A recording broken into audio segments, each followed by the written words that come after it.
UK. So reflecting on 2023 and the bribery, the bullying, the backflips and the bullshit.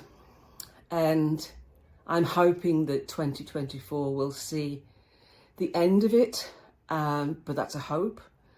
I don't have a lot of faith that it will right now. So there was also disappointment for a lot of employees who were promised a fully remote workplace post-pandemic, and then companies did a backflip.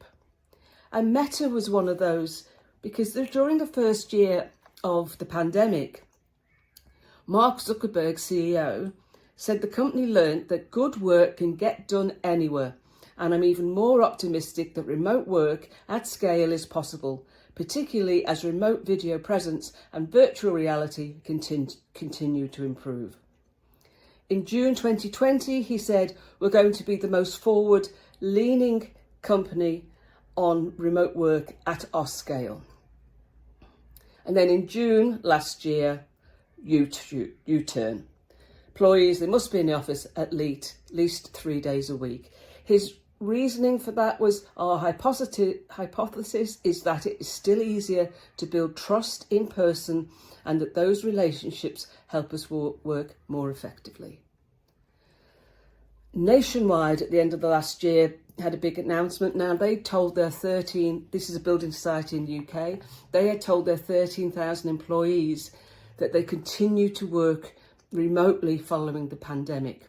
People consequently moved to rural areas, they sold cars and basically changed their lifestyle totally as a result of that policy.